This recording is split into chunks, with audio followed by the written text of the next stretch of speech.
kind of like what is this, right? Like what is this? Like what is this? It's just a different sort of battle. It's a battle against a very tiny virus and not big tanks.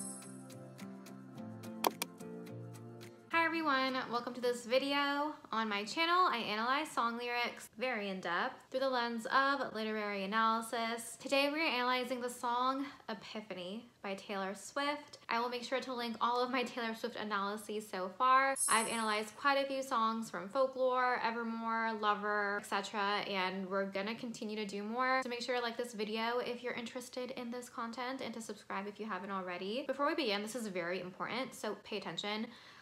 My shirt sleeves are like, I forget what these are called, but they're very cute. But if I like move my hands like this, it's gonna look weird. So I wanna like prove to you that it's actually cute, but it's like when I do this, it just looks weird. So yeah, very important. Thank you for paying attention. Before we begin, I do want to remind you guys that everything presented in this video is just my personal opinion. Music is very subjective. Everyone's gonna have their own take on it. I always encourage you guys to comment what your perspective is down below in the comments. In my analyses, I tend to value words a lot, so I concentrate on diction, which is word choice, and connotation, which can be thought of as the vibes or the emotions that the words elicit. Let's get started. This song is called Epiphany, and an epiphany can be defined as a moment when you suddenly feel that you understand or suddenly become conscious of something that is very important to you. You can also think of it as a sudden, intuitive perception of or insight into the reality or essential meaning of something. An epiphany connotes a feeling of mystery, of enlightenment, of depth, also of like philosophy and spirituality. Having an epiphany is a very profound experience. You gain understanding and insight about something that's going to change your perspective towards the world. It's going to provide you with answers about something. I find that sometimes epiphanies happen without you looking for it. It's catalyzed by a random thing, but sometimes you search for an epiphany, you search for meaning. To have an epiphany can bring forth a feeling of relief, or it can just give you a very deep and profound understanding about something, and that understanding may not be so positive. Sometimes you're looking for answers and the answers aren't super great. So epiphany is a word that doesn't necessarily have a positive or a negative connotation. It's one of those words that just is. Very much depends on the context, in my opinion. In this song, overall, I personally believe that a war is being made parallel to the ongoing pandemic. On YouTube, there are some words that it doesn't like you to say. So instead of the word I just said, I'm gonna say the word that everyone on Twitter uses, a panorama. That sounds like a fun thing, but as we all know, it's not a fun thing. So that's just for YouTube purposes. I do think it's drawing a parallel between both things because both a war and a panorama, they both have hardships that come with it, and a lot of times in these instances, you kind of think like, why? Like existentially, why is this happening? What does this mean? Does this mean anything? Is this like nature trying to tell us something, or is this just random? I think a lot of existential questions can arise for a person in these sorts of situations. Sometimes you want to look for answers to try to bring some clarity to the very weird and difficult situation you're in. And again, this is just my takeaway from this song. Of course, there's going to be multiple ways to view it. As a brief overview, verse 1 and the chorus relate to war. There's like snippets of war, talks about solidarity and things like that. And then in verse 2, we have lyrics about the panorama, and the bridge kind of brings it both together. So that's an overview of the song. This is a shorter song, but it's very heavy and there's a lot of depth. I don't listen to this song that often because I just find it very heavy, but it is very, very beautiful. Let's go ahead and get into this. Verse 1.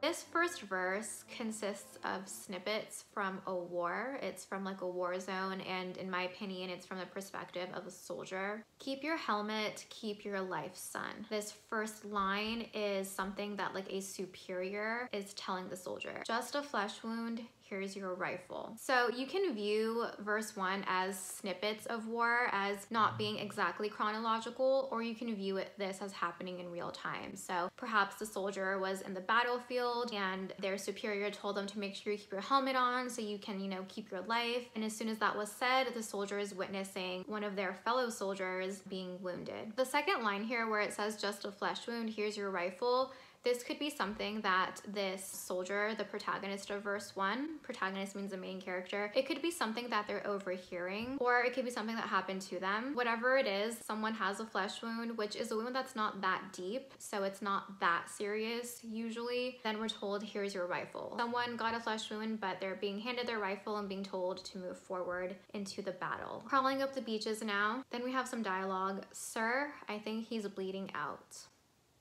Okay, so now we have progression. We're gonna have an increase in intensity in this verse. I don't know if this is the same person who had a flesh wound earlier or if this is a different person, right? We don't know, and I don't think we're supposed to know. I think that this is just supposed to be a little bit chaotic. That's how I'm interpreting it, again, as like snippets from the battlefield. And this could be through the perspective of just one soldier, because when you're a soldier, I presume, I don't know for sure, but I would presume that when you're a soldier in a war, you're gonna view a lot of very intense and terrifying things all within nanoseconds of one another. So I do personally view this from the perspective of just one person moving forth through like a battlefield, being told things by their superior, like in the first line, and then witnessing things as they move forward to fight. And then I think he's viewing one of his fellow soldiers bleeding out, and he's trying to ask for help.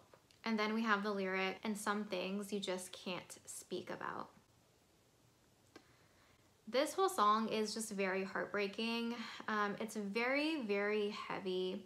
And what's worse is that this is real. War is a reality. People have gone to war, you know, soldiers are people that exist. There is figurative stuff going on here, but it's very much based in reality. Some people, you know, the people who have gone to war, they have memories like this, and that's so intense. And, you know, some people have to live through a war. Some civilians have to view these sorts of things. The fact that there are situations in this song that are very real intensifies the pain and the heaviness of this song, which is why I skip it pretty often. But I think that Taylor really wanted to illustrate something here, and we're going to talk about that as we get into the song a little bit more. The lyric, and some things you just can't speak about, is very, very heartbreaking. I do think that this is still from the perspective of that soldier. Some things that people witness in war or just in their life, they don't speak of it again. They don't dare to utter it into the world, right? There are some things, it's like an unspoken rule between everyone there, or just an unspoken promise to themselves that they can't talk about it out loud. They can't bring it up again. It's like a very somber and heavy and horrifying version of what happens in Vegas stays in Vegas. It's like the polar opposite of that, because it's heavy and horrible and you can't speak of it for very dark emotional reasons. It's like emotionally or psychologically impossible to relive that and to think about it and to speak about it. Some things you can like think about, but to actually utter it out into the world, to take it from something that's just in your mind and to bring it forth where other people can hear it, makes it more real and it makes it more painful. And it's kind of like you're bringing that darkness, the darkness of those memories, out into the real world, and it's in a way making it more tangible and more real. So that's why some things you just don't speak about. Chorus.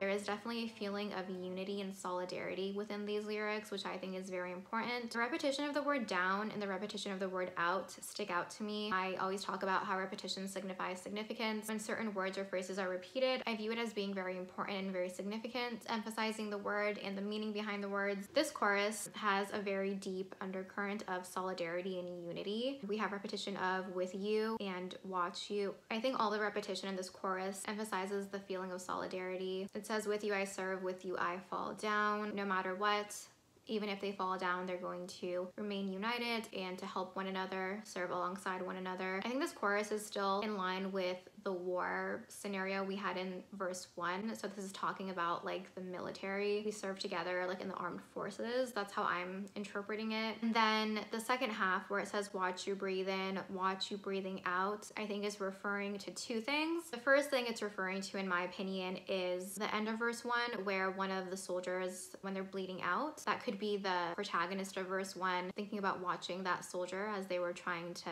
hopefully survive their injury. The second way to think about that lyric is in relation to the panorama that carries us into verse 2.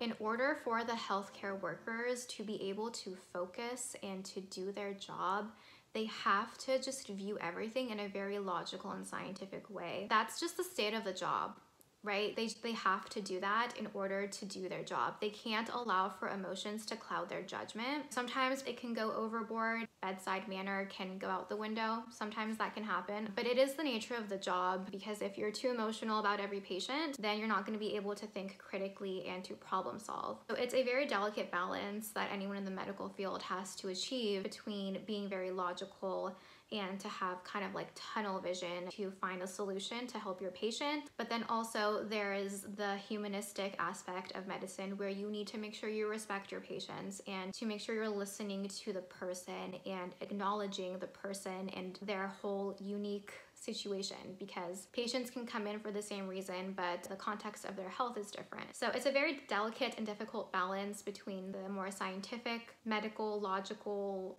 aspect of practicing medicine and then the more humanistic viewpoint. And that's what I think the first two lines of this verse are referring to, especially in the context of a panorama where, you know, there was an overwhelming number of patients. Doctors didn't really know what they were dealing with, especially at the beginning. They were learning as they went on. So that's what I think those first two lines are referring to. And then it says, holds your hand through plastic now. That is a direct reference to the panorama. I don't know if people actually even got to do that, to be honest. At least in the US, no one was allowed to be in there with their loved ones. They would have to FaceTime with them. But maybe in other parts of the world, they got to hold hands through plastic. I'm not exactly sure, but this could also just be more of a metaphorical thing, just illustrating the distance that people had to experience through this whole thing.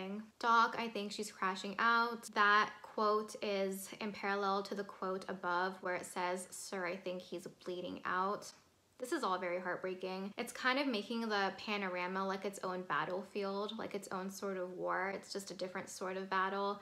It's a battle against a very tiny virus and not big tanks and other artillery. So it's a very different sort of thing, but Taylor is making these two things parallel to one another. And even in the structure of the song, verse 1, 1, 2, 3, 4, the fourth line of verse 1 has the quote, and the fourth line of verse 2 has a quote. It's a different context, but it's the same sentiment. So I think he's bleeding out, and now it's Doc, I think she's crashing out. And I think it's like a medical worker saying that about a patient. And then we have repetition of the last lyric from verse 1 stated here as the last lyric of verse 2. It says, and some things you just can't speak about. The healthcare workers have witnessed a lot of very terrifying things. I am not a healthcare worker, so I am very careful. I don't want to speak on their behalf. I have no right to, but I think we can all say this with confidence that they have witnessed some very, very terrifying things. I would assume, again, I don't know firsthand, but I would assume that some of them may have witnessed things that they don't want to utter out loud, just like the soldiers witness things on a battlefield that they don't want to talk about again. The fact that Taylor is aligning a war with what is going on in the panorama is very, very significant, because a war is not a chill thing. It is quite literally the opposite, right? Fatalities occur. There's a lot of fear for the soldiers involved and for the families of the soldiers, much like there's a lot of fear involved right now for healthcare workers, the families of healthcare workers, for essential workers, for the families of essential workers, just in general for everyone. So there are a lot of similarities between them, and it's just very much illustrating the intensity of the panorama. I hate that I'm saying that word because it makes it sound not as serious, but again, that's just due to YouTube not liking you to say certain words in your videos. So that's why I'm doing it. I don't want to take away from the severity of anything. Now we have the bridge.